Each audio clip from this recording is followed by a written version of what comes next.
I'm Fred McMurray, which means this must be... Pillars of Franchising. Pillars of Franchising.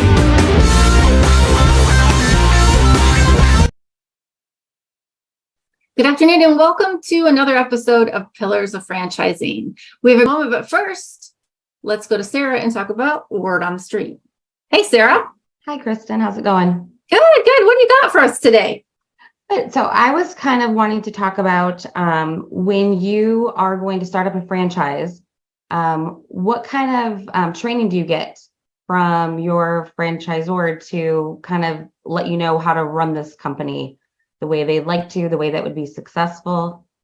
Sure, absolutely. So that's a great question. A lot of people are interested to get started. You bring a certain set of skills to the table with you from a previous career, maybe from school, things of that nature. But when you enter into an agreement with a franchisor, some of those things carry over nicely, but they all have to be done within certain boundaries. So some of the things that you'll find a franchisor will offer you can be found in the franchise disclosure document, or the FDD as we call it, under item 11.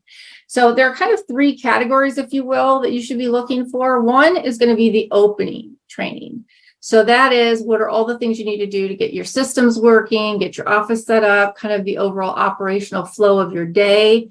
Some sales training often they deliver for you, so you know how to describe and sell the value of whatever it is that your company happens to specialize in.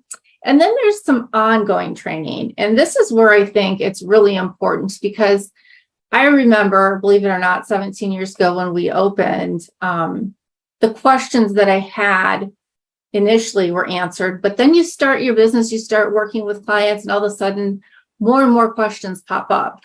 And as you get those steps down, well, then there's even more and bigger questions that pop up. Everything from maybe how do you maximize your profits? How do you minimize costs and expenses? Things of that nature, that when you're getting open, you know, if you don't take that time to really research some of the companies and vendors that you use, you may have to go back and make some adjustments. A lot of franchise brands also have franchise business coaches or field staff that go by different names or acronyms.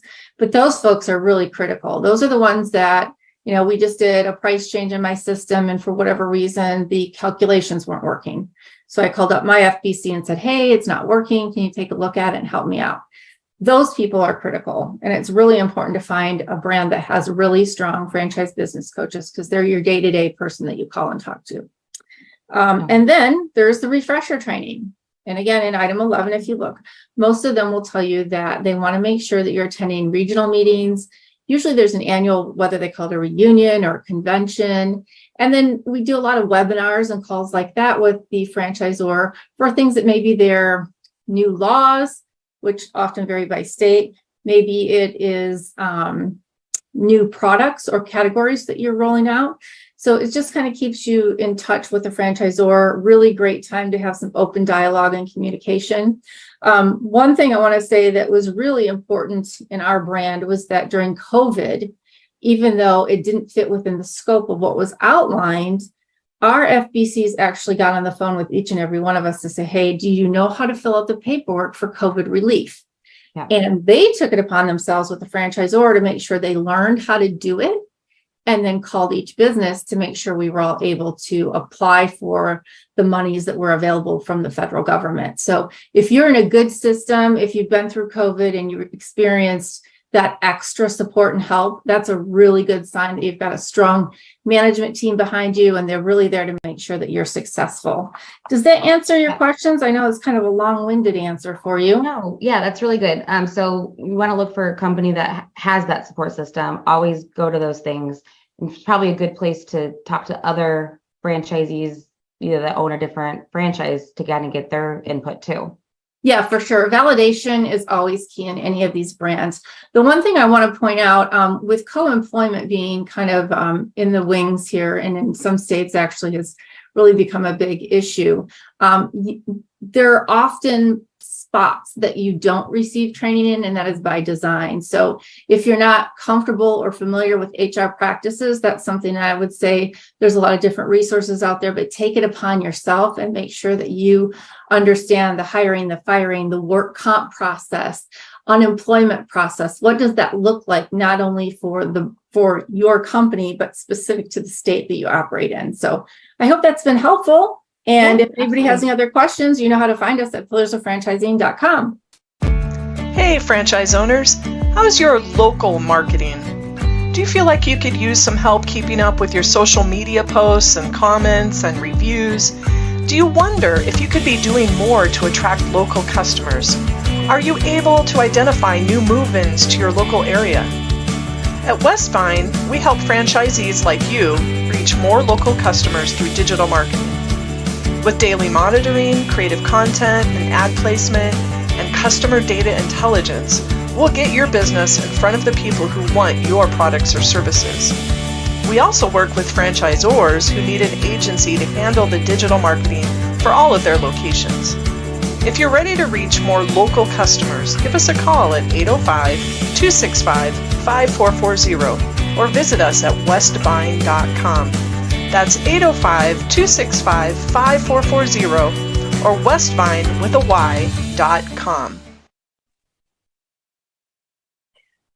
Yes, folks, it's time for Pillars of Franchising. We've got a one of the best guests we've ever had for show titles, Anthony Byrd, hero of at least one of the two heroes of Two Birds, One Franchise Show. I always love that one. That was still always crack me up. So, Anthony, when we last saw you, you were with DCV Ventures? DCV Franchise Group, Direct Connect Ventures. Yes, sir. But you're not now. Where are you? What happened? We are not. We are now a part of Benetrends Financial. So Benetrends being the oldest financing company in franchising, they celebrated their 40-year anniversary this year, actually acquired the financing arm of DCV Franchise Group from our old parent company, Singer Lee Wax. So we are celebrating 1 year of that acquisition today. Awesome. Thank you. Yes, we are cheering that and could not be happier, without a doubt. Our CEO, Rocco Ferrantino, and DCV's founder, Reg Byrd. Reg is still with us. He's the other half of the Two Birds, One Franchise Show, is still there and now acts as our president of SBA financing. But in a conversation that Reg, Rocco, and I had not too long ago, Rocco shared this was the best acquisition he had ever been a part of, and we were in complete agreement. So we all couldn't be more thrilled and what's going on and what we've been able to create in the last year. That's awesome. Well, when you say that you're doing SBA lending, I mean, that's a hot topic right now. We've had some conversation on the show before, and the whole thing with SBA and now eliminating these franchise directories. Tell me what that means, because people are getting really nervous. We have a lot of new brands on and some existing brands, and nobody really knows what it means. Great point, Kristin. Absolutely. So yes, DCV had been known, for the last 20 years, being the leader in SBA financing, and that was the big reason that Benetrends brought us on as the acquisition. Everybody knows Benetrends, 40 years of doing the 401k rollover. Very simple process to self-fund, but SBA has always been kind of that complicated process, and they've thrown a little bit of a wrench into it in eliminating that SBA directory. And what most people don't realize, because we're thinking more in the current tense, is that the SBA directory has only been around actually the last 5 years. SBA itself has been around since 1952. And so the SBA directory was a way that the SBA tried to simplify what was a franchise, what was not a franchise. And it really allowed lenders to go in and use a database to find that this brand or concept, whatever it may be, have already been approved by the SBA. Well, I don't think that the SBA has the bandwidth or resources to be able to do that anymore. Sure. So they're giving the power back to the lenders. But does this mean that every single lender would have to have Molly Maid or the Happy Cat Hotel or Salty Dog? Every single lender has to have a list? They don't have to have a list. They just need to go through the process to verify that the franchise meets the definition of a franchise. They're still going to be required to sign the SBA forms and documentations, but let's take a little bit of a deeper dive into that, Kristin. And this really kind of falls into every lender in the country can go out and try and get an SBA loan. But there is a small subset of lenders called PLP lenders, and that stands for Preferred Lending Partner with the SBA. And these lenders can issue an SBA loan in-house without sending the loan off to the SBA government for approval, because they still have to do that no matter what. But these PLP lenders are large enough that they can do this in-house. I think what we're really going to see struggle is, let's just call it Tom went out there and tried to get an SBA loan and went to his local bank. His local bank isn't a PLP lender. They don't have the in-house counsel or attorney to review a franchise disclosure document to see if that concept is meeting the definition of a franchise. Tom is going to be so disenchanted and disillusioned, he might not ever get his SBA loan done. And so this is really falling back on the lenders to put this forward. And there shouldn't be lenders out there trying to do SBA loans if they don't have the resources to do that. And those aren't the banks that we're working with.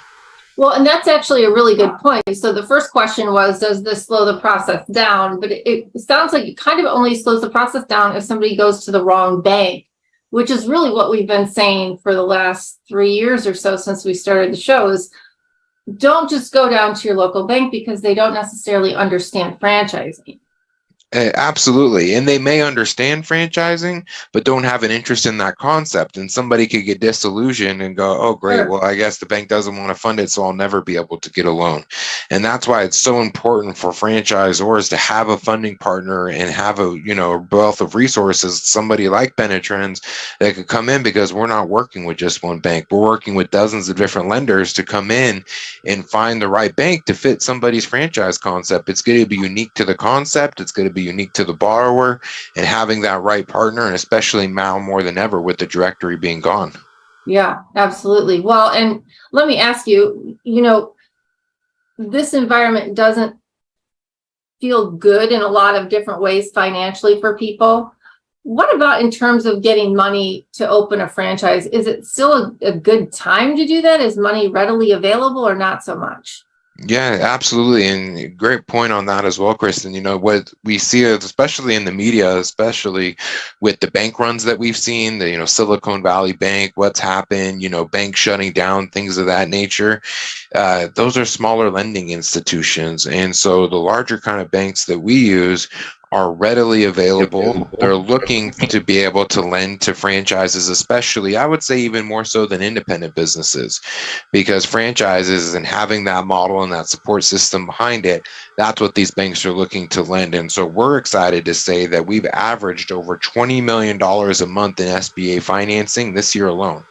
Not 20 million the whole year, 20 million a month.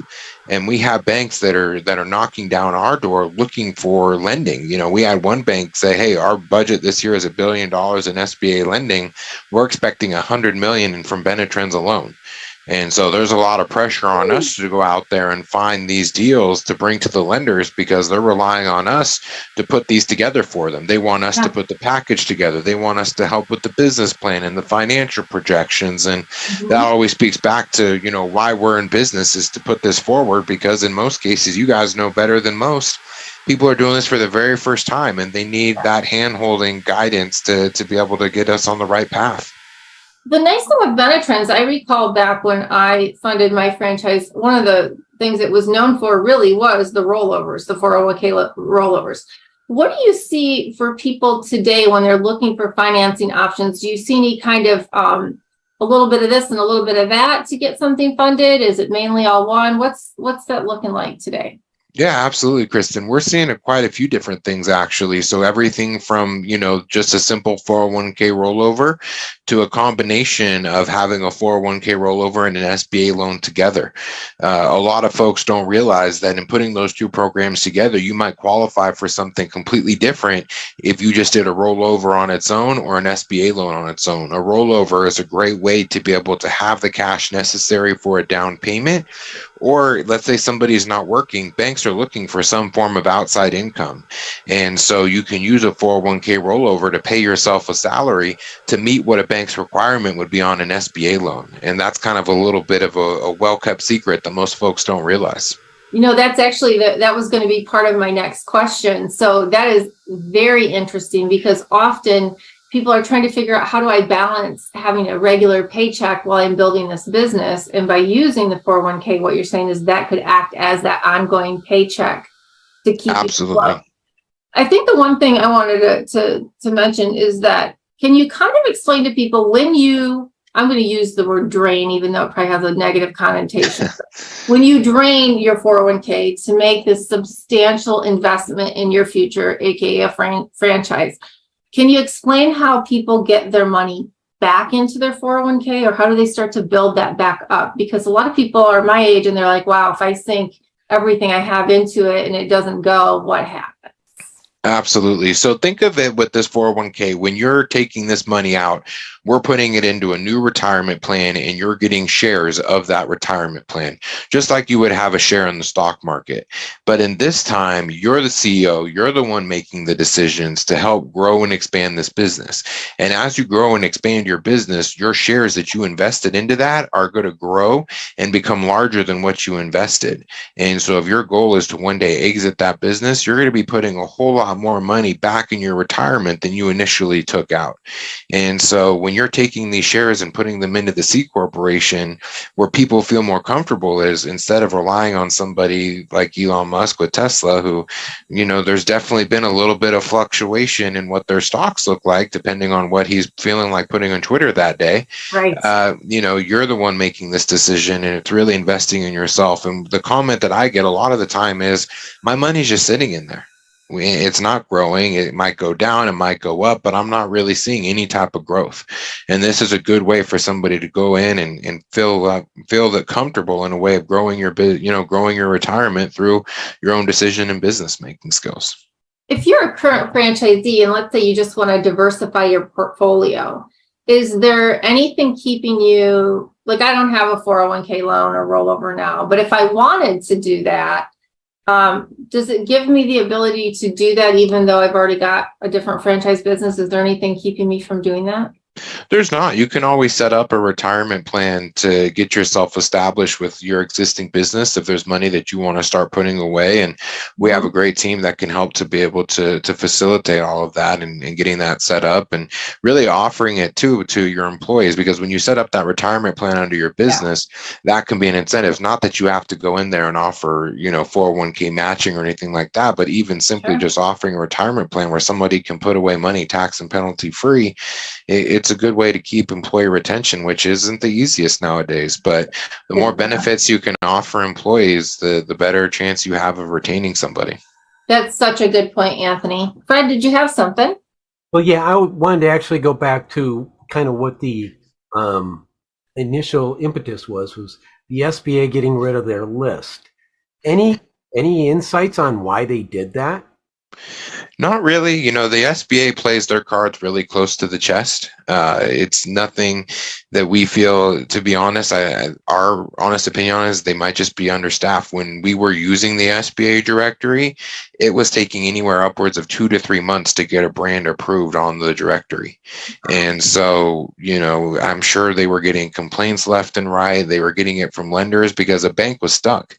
They couldn't fund the SBA loan until that brand got on the directory. And if it was an emerging brand, I would hate to be in that brand's shoes. Hey, I just sold my first franchise. I'm waiting 2 to 3 months. Who do they think we are that we can't even get on the SBA list?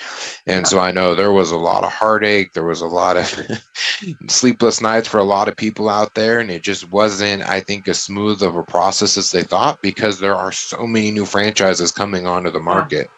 Last year alone, we did 14 loans for the very first franchise of a brand new franchise concept. But at the same time, we were so involved in all that process with the directory, and none of it was ever quick. And they were calling us every day, and there's not a phone number to pick up and call the SBA. I mean, you can, but nobody's going to answer. And so I think it was really a difficult position for a lot to be in. This sounds like it's actually a good thing. That's what we feel. Honestly, we really do. We had no problem placing loans before the directory was in existence, and we'll have no problem doing it now. We're really seeing a lot of banks very hungry to do that.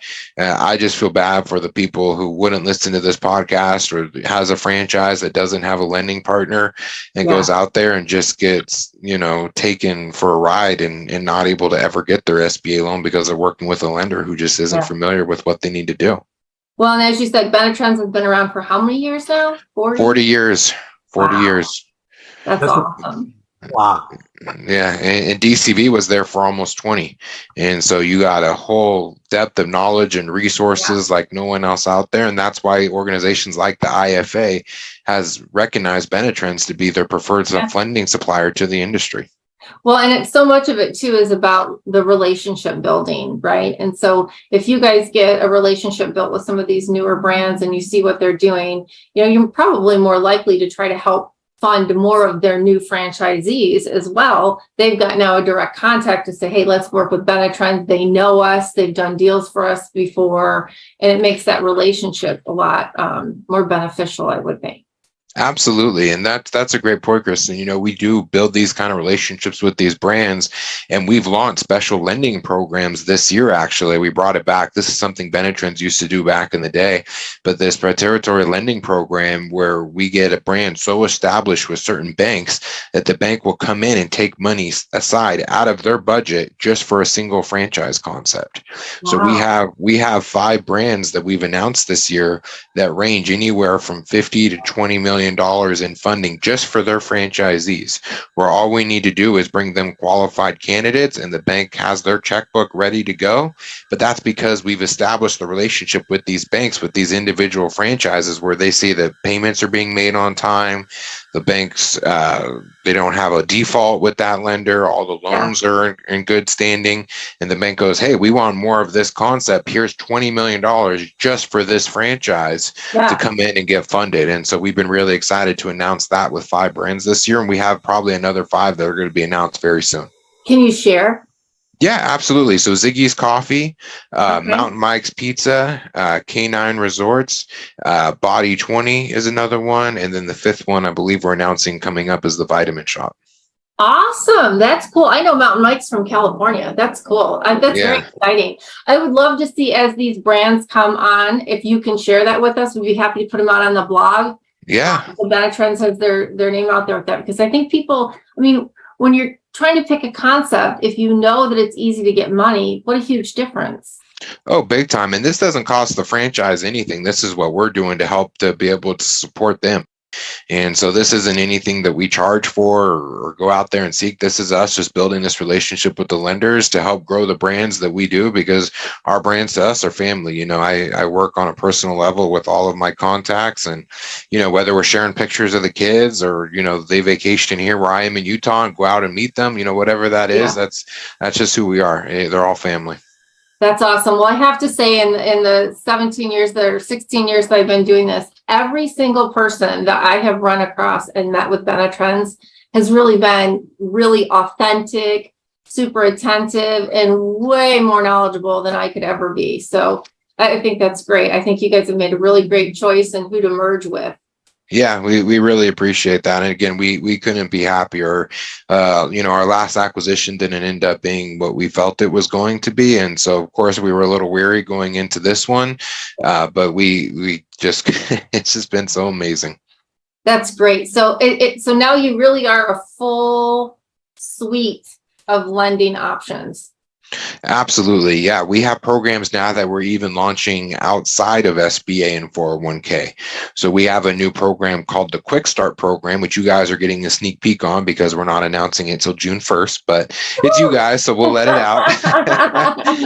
And this is a non-SBA style loan that can fund in 3 weeks for any project that's from $25,000 all the way up to $250,000 that is unsecured, so there's no home as collateral or anything like that. And it's really a very easy to use program. It doesn't necessarily fit everybody. You know, we're looking Sure. 750 credit is a little harder to come by, but if someone has it available, the interest rate can be a little higher than SBA, but nowhere near credit cards or having a program like that. So this is really going to fit something, because getting an SBA loan under $100,000 is almost impossible. Yeah. And so this is really opening up a new, platform for people to continue to grow with Benetrends. So this could work for one of our lower cost franchises. And could it also work for a franchise owner who's looking to expand? Is it open to them as well? Open to expand or remodel. We feel this is going to be a really strong program for remodel. So Mountain Mike's, for example, it's a 30-year-old brand, and some folks have been there 30 years. And so this is something that we're rolling out for them, for their franchisees, that are only looking for $30,000 to remodel. That would never happen with SBA, but with this kind of program, and to have the money in 3 weeks, that doesn't happen with SBA either. So that's really exciting. Well, the craziest thing is I don't usually get goosebumps about money, but that one gave me goosebumps. That's awesome. Us too. We're so excited to be announcing it and having it roll out, and it's all a Benetrends program. So this isn't anything that we're outsourcing or anything like that. We're managing it all internally. Awesome. Anthony, thank you so much for joining us. Fred, do you have any last questions? I can see smoke coming out of your head. Silence is golden. We'll say that's no. Three birds on the show. Never mind. There we go. Oh, you keep that bird in your pocket. There you go. Hey, so Anthony, seriously, I can't wait to talk to you again. And we definitely have to get some of this information out on the blog, through all the social media channels, because I think this new, what are we calling it? The Quick Start? Quick Start, the Benetrends Quick Start program. Yeah, that's some really cool stuff. And I have a few people I know who would love to hear that information. So excited for DCV, who's now joined Benetrends, and all the great stuff you guys are looking to do. So you better not wait another 2 years to come on the show.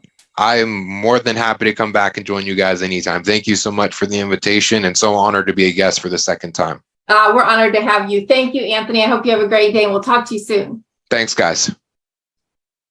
50 graduates, resulting in 7 new franchisees owning 8 franchise brands, more than a dozen skilled graduates who are employees of franchise companies, all of them having earned a concentration in franchising exclusively granted by the Titus Center at Palm Beach Atlantic University, plus more than 80 franchise professionals on our advisory board. The Titus Center for Franchising is on fire in West Palm Beach, Florida. What do you need to join us? My students want to hear from you. They may even want to buy your franchise or work for your company. TitusCenter.com.